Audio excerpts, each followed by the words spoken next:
नमस्कार साथियों, मैं हूं कुलदीप और आप सबों को हुदार स्टडी चैनल में स्वागत है। आज मैं कक्षा 10 विषय विज्ञान के मॉडल प्रश्न पत्र का सेट नंबर 5 लेके आया हूं। इसमें आपको पूरा संपूर्ण हल मिलेगा। आप लोग अगर वीडियो में नए हैं तो लाइक शेयर और सब्सक्राइब जरूर करिए। साथ ही साथ आप वीडियो को पूरा देखिए, आपको पूरा फ़ायदा होगा। तो चलिए दोस्तों, हम लोग मॉडल प्रश्न की ओर आगे बढ़ते हैं। जो साइंस है यहाँ पर कुल मिलाकर 40 क्वेश्चंस पूछे जाएंगे जो कि 40 नंबर का होगा हमारा, ठीक है। और बात रहा टाइम का, तो यहाँ पर 1 घंटा 30 मिनट आपको समय दिया जाएगा। तो चलिए मॉडल सेट 5 के कंप्लीट सॉल्यूशन को बहुत ही सिंपल तरीके से और एकदम आसान भाषा में समझते हैं। तो देखिए हमारे पास जो पहला क्वेश्चन है क्या है कि प्रकाश की किरणें गमन करती है, तो प्रकाश की किरणें हमेशा सीधी रेखा में गमन करती है। इसका सही आंसर हो जाएगा ऑप्शन नंबर ए। क्लियर है। देखिएगा कभी भी अगर आप टॉर्च में, जैसे मान लीजिए आपका टॉर्च है, ठीक है, टॉर्च मारिएगा तो ये जो प्रकाश का जो किरण निकलेगा एकदम सीधा निकलता है, कभी भी ऐसा थोड़े ना निकलता है। क्लियर है। आगे देखिए क्वेश्चन नंबर 2 क्या है कि परावर्तन के नियम लागू होते हैं केवल समतल दर्पण पर, केवल अवतल दर्पण पर, केवल उत्तल दर्पण पर और सभी परावर्तक पृष्ठों पर। तो इसका सही आंसर हो जाएगा सभी परावर्तक पृष्ठों पर। क्वेश्चन नंबर 3 क्या है कि किसी गोलीय दर्पण की फोकस दूरी उसकी वक्रता त्रिज्या की क्या होती है। देखिए जो एफ होता है ना, एफ बराबर होता है r/2, यानी कि वक्रता त्रिज्या की क्या होगी, आधी होगी। इसका सही आंसर हो जाएगा ऑप्शन नंबर ए, यानी कि आधी। क्लियर है। आगे देखिए अगला क्वेश्चन क्या है आपके पास। क्वेश्चन नंबर 4 कि एक गोलीय दर्पण की वक्रता त्रिज्या 20 सेंटीमीटर है, इसकी फोकस दूरी क्या होगी। देखिए फोकस दूरी का फॉर्मूला होता है एफ बराबर r/2 और यहाँ पर r यानी कि वक्रता त्रिज्या दिया है 20 सेंटीमीटर, तो यहाँ पर लिखेंगे 20 सेंटीमीटर बटा 2, 2 के 2, 2 2 20, यानी कि 10 सेंटीमीटर। इसका आंसर आया 10 है कहीं पर, हाँ बिल्कुल है। तो ये जो ऑप्शन नंबर बी है इसका रहेगा सही आंसर। क्लियर है। आगे देखिए तो देखिए क्वेश्चन नंबर 5 क्या है कि जब वस्तु अवतल दर्पण के वक्रता केंद्र सी पर हो तो प्रतिबिंब कहां बनेगा। देखिए यहाँ पर अवतल दर्पण का बात हो रहा है और वस्तु कहां पर है, वक्रता केंद्र पर है, तो प्रतिबिंब कहां पर बनेगा आपको बताना। तो देखिए यहाँ पर ये जो हमारा अवतल दर्पण होता है ये हमारा होता है ध्रुव, जिसको लोग बोलते हैं पी यानी कि पोल। अब देखिए यहाँ पर होता है मुख्य फोकस, यहाँ पर होता है हमारा सी। और देखिए वस्तु कहां पर है, हमारा वस्तु है हमारा सी पर। तो जब वस्तु सी पर होता है, जो इसका प्रतिबिंब बनता है ये भी सी पर ही बनता है और ये समान आकार का बनता है, समान साइज का बनता है और उल्टा बनता है। बात समझ में आया। तो कहां पर रहेगा वस्तु, वस्तु है सी पर, तो प्रतिबिंब कहां पर बनेगा, सी पर ही बनेगा। तो इसका सही आंसर हो जाएगा ऑप्शन नंबर ए, यानी कि सी पर, यानी कि वक्रता केंद्र पर ही बनता है। आगे देखिए क्वेश्चन नंबर 6 क्या है कि अवतल दर्पण में वस्तु का प्रतिबिंब होता है, क्या होता है, आभासी होता है, वास्तविक होता है, या फिर ए और बी दोनों होता है, या फिर कोई नहीं। देखिए यहां पर अगर एक्चुअल में देखा जाए, इस बात को समझिए आप, ठीक है। यहां पर अगर एक्चुअल में देखा जाए जो अवतल दर्पण होता है इसमें कुल मिलाकर 6 केस बनता है। 6 केस हम लोग पढ़ते हैं यहाँ पर, मतलब जो किरण आरेख का 6 केस यहाँ पर कुल मिलाकर पढ़ते हैं। तो जो 5 केस होता है, 5 केस में इसका जो मतलब प्रतिबिंब बनेगा, 5 केस में हमारा क्या होता है, वास्तविक बनता है। 5 केस में क्या बनता है, वास्तविक बनता है। और एक जो केस हमारा हो जाता है उस केस में हमारा क्या बनता है, आभासी बनता है। बात को समझिए, 5 केस में हमारा वास्तविक बनता है और एक केस में हमारा क्या बनता है, आभासी बनता है। तो यहां पर अगर एक्चुअल में देखा जाए ना, एक्चुअल में देखा जाए तो अवतल दर्पण में आपका वास्तविक भी होता है, आभासी भी होता है। तो यहाँ पर हम लोग ए और बी दोनों बोल सकते हैं कि क्या बताइए, दोनों ऑप्शन भी दिया हुआ है, तो आभासी भी बोल सकते हैं, वास्तविक भी बोल सकते हैं। आप किरण आरेख को देखिए, आपको समझ में आ जाएगा कि देखिए 5 केस आपका वास्तविक बनता है और एक केस आपका आभासी का बनता है। क्लियर है। तो इसका भी तो हम लोग इसको ऑप्शन नंबर सी को या हम लोग सही बोलेंगे क्योंकि यहाँ पर दोनों कंडीशन होता है, ठीक है। आगे देखिए अगला क्वेश्चन क्या है, क्वेश्चन नंबर 7 कि वाहनों के पश्च दृश्य दर्पण के रूप में किस दर्पण का उपयोग किया जाता है। पश्च दृश्य दर्पण का बात हो रहा है, ठीक है। तो पश्च दृश्य दर्पण के रूप में हम लोग उत्तल दर्पण का यूज करते हैं। तो 7 का सही आंसर हो जाएगा ऑप्शन नंबर बी।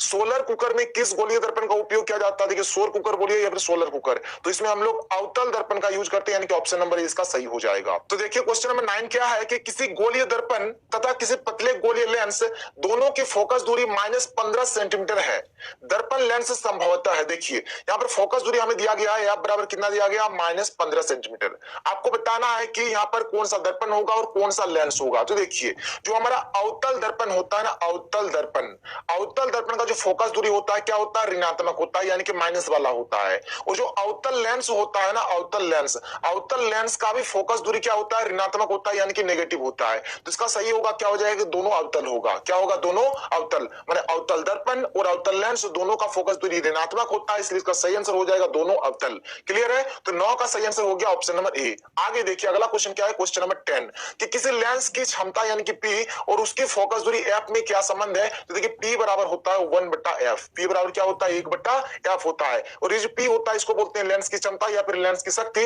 जिसका ऐसा मतलब होता है डायोप्टर, जिसे हम लोग बोलते हैं D। क्लियर है? आगे देखिए लेंस का आवर्धन का व्यंजक लिखें। तो देखिए लेंस का अगर बात करें तो m बराबर होता है v/u।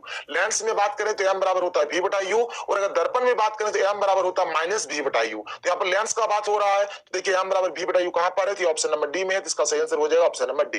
क्लियर है? आगे देखिए सामान्य दृष्टि के वयस्क के लिए सुस्पष्ट दृष्टि की अल्पतम दूरी होती है। अल्पतम दूरी कितनी होती है, तो 25 सेंटीमीटर होती है। ठीक है, अल्पतम दूरी यानी कि जो निकट का जो बिंदु होता है कितना होता है, 25 सेंटीमीटर, और दूर का बिंदु यानी कि जो मतलब मैक्सिमम जो डिस्टेंस होता है कितना होता है, वो अनंत होता है, यानी कि इन्फिनिटी जिसको बोल सकते हैं। क्लियर है? कोई प्रॉब्लम नहीं है। तो 12 का सही आंसर हो जाएगा ऑप्शन नंबर सी, इसका सही हो जाएगा। आगे देखिए अगला क्वेश्चन क्या है आपके पास, क्वेश्चन नंबर 13 कि नेत्र के द्वारा किसी वस्तु का कैसा प्रतिबिंब बनता है। ये शायद आपका मॉडल सेट 4 में भी ये क्वेश्चन दिया गया था। तो क्वेश्चन नंबर जो 13 है इसका सही आंसर हो जाएगा ऑप्शन नंबर ए, यानी कि वास्तविक एवं उल्टा।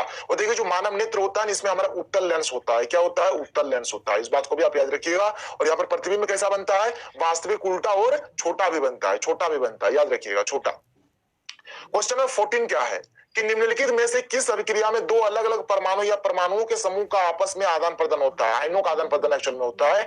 तो यहाँ पर देखिए क्या है, दो है ना, दो टो का बात हो रहा है। तो दो टो का जब भी बात होता है यहाँ पर बोलेंगे द्विविस्थापन, तो इसका सही आंसर हो जाएगा ऑप्शन नंबर डी। क्लियर है? 14 का सही आंसर हो जाएगा ऑप्शन नंबर डी। आगे देखिए अगला क्वेश्चन क्या है, क्वेश्चन नंबर 15 कि रासायनिक अभिक्रिया को संतुलित किस नियम के आधार पर किया जाता है, तो द्रव्यमान संरक्षण के नियम के आधार पर किया जाता है। इसका ऑप्शन नंबर ए सही हो जाएगा। आगे देखिए क्वेश्चन नंबर 16 क्या है कि उपचयन में क्या होता है, उपचयन में ऑक्सीजन की वृद्धि होती है। देखिए ये जो उपचयन है ना, उपचयन में क्या होता है, O2 का योग होता है, यानी O2 यहाँ पर क्या होगा, इंक्रीज होगा, यानी कि O2 का क्या होगा, वृद्धि होगा यहाँ पर। अगर बात करें अपचयन का, अपचयन, ठीक है, अपचयन में क्या होता है, O2 का ह्रास होता है, यानी यहाँ पर O2 की क्या होगी, कमी होगी, O2 की क्या होगी, कमी होगी। क्लियर है? आगे देखिए क्वेश्चन नंबर 17 क्या है कि पदार्थ X के विलयन का उपयोग सफेदी करने में होता है, X का नाम क्या है, तो X का नाम क्या हो जाएगा, CaOH2, यानी कि calcium hydroxide. Calcium hydroxide option number A इसका सही हो जाएगा। क्लियर है?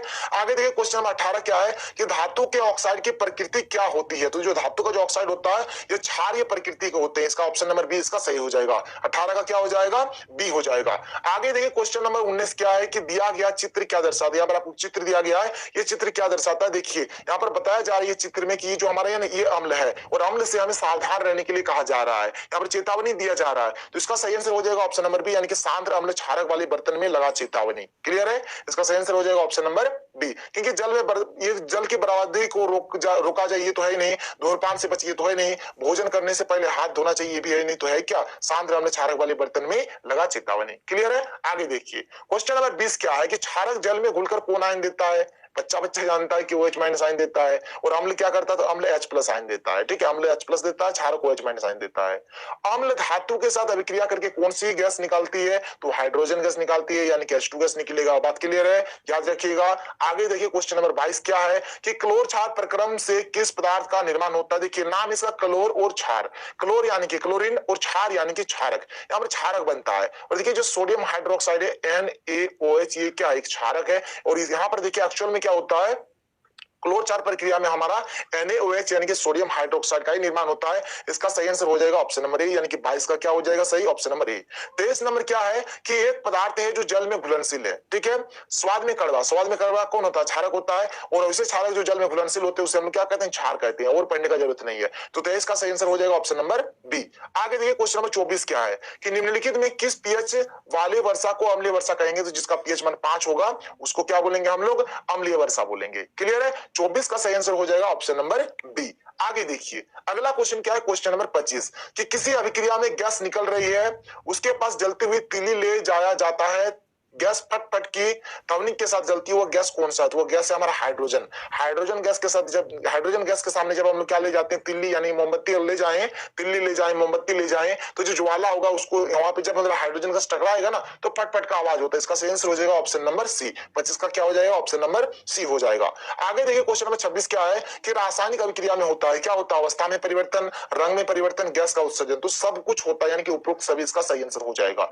आगे देखिए क्वेश्चन नंबर 27 क्या है कि मनुष्य के पाचन तंत्र में भोजन का अवशोषण कहाँ होता है। का अवशोषण कहाँ होता है? तो छोटी आंत में होता है, याद रखिएगा। रक्त वाहिकाएं जो रुधिर को हृदय से शरीर के विभिन्न भागों तक ले जाती है, क्या कहलाता है? इसको हम लोग क्या कहते हैं? तो इसको हम लोग कहते हैं धमनी। इसका सही आंसर हो जाएगा option number B.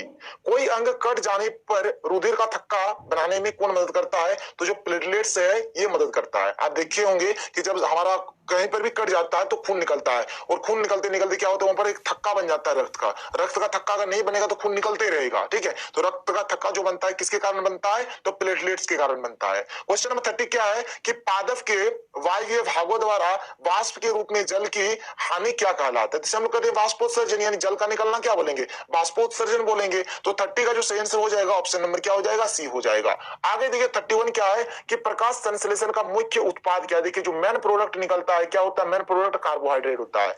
Main product क्या होता है? कार्बोहाइड्रेट होता है। और ऑक्सीजन जो होता है, ऑक्सीजन हमारा होता है बाय प्रोडक्ट होता है। क्या होता है? ऑक्सीजन बाय प्रोडक्ट होता है। तो 31 का सही आंसर हो जाएगा ऑप्शन नंबर ए। क्लियर है? आगे देखिए क्वेश्चन 32 क्या है कि आमाशय की आंतरिक अस्तर का अम्ल से रक्षा किसके द्वारा होती है? तो किसके द्वारा होता है? यहाँ पर 4 ऑप्शन दिया गया है, जिसका सही आंसर हो जाएगा श्लेष्मा। इसका सही आंसर हो जाएगा ऑप्शन नंबर ए, इसका सही होगा। क्लियर है?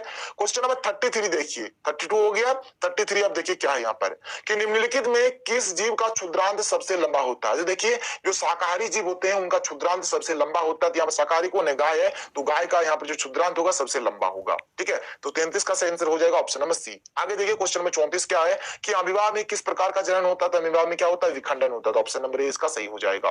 क्लियर? क्वेश्चन नंबर 35 क्या है कि पर्तन, कलम, रोपण इत्यादि किस प्रकार की जनन की विधि है? तो ये है हमारा कायिक प्रवर्धन। क्या है? कायिक प्रवर्धन। तो 35 का सही आंसर हो जाएगा option number B. Question number 36 क्या है कि निम्नलिखित में कौन पादप का मादा जनन अंग के भाग है? पादप का बात हो रहा है, पादप का। तो पादप का मादा जनन अंग भाग क्या है आपको बताना है। मादा जनन अंग बोला गया है तो क्या हो जाएगा? अंडाशय हो जाएगा। ये जो परागकोश है, तंतु है, पुंकेसरी क्या है?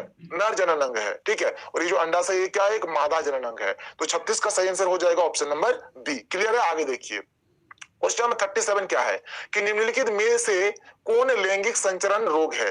कैंसर, टाइफाइड, गोनोरिया और कोरोना। देखिए कोरोना का भी नाम आ गया है। तो कोरोना तो है नहीं, लैंगिक संचरण रोग। टाइफाइड भी है नहीं, कैंसर भी है नहीं, तो कौन है? गोनोरिया, ठीक है। इसका सही आंसर हो जाएगा ऑप्शन नंबर सी। शुक्राणु कहाँ उत्पन्न होते हैं? तो क्वेश्चन नंबर 39 क्या है कि तापीय विद्युत संयंत्र में, यहाँ पर 4 ऑप्शन दिया गया है कि तापीय विद्युत संयंत्र में जो होता है उसमें ऊर्जा विद्युत ऊर्जा में रूपांतरित होती है, गतिज ऊर्जा विद्युत ऊर्जा में रूपांतरित होती है, रासायनिक ऊर्जा विद्युत ऊर्जा में रूपांतरित होती है, नाभिकीय ऊर्जा विद्युत ऊर्जा में रूपांतरित होती है। क्या हो जाएगा इसका आंसर? तो 39 का सही आंसर हो जाएगा ऑप्शन नंबर ए, यानी कि जो उसमें ऊर्जा है या विद्युत ऊर्जा में रूपांतरित होती है। क्वेश्चन नंबर 40 क्या है कि गोबर गैस को अन्य किस नाम से जाना जाता है? सीएनजी, एलपीजी, जैव गैस या फिर CO2। तो इसको हम लोग क्या बोलते हैं? जैव गैस, या फिर आप इसको बायोगैस भी बोल सकते हैं। आप सबों को वीडियो देखने के लिए बहुत बहुत धन्यवाद। आप मेरे वीडियो को लाइक, शेयर और सब्सक्राइब जरूर करें ताकि अगला वीडियो जब भी आपको डाले आपके पास तुरंत नोटिफिकेशन पहुंच जाए। धन्यवाद।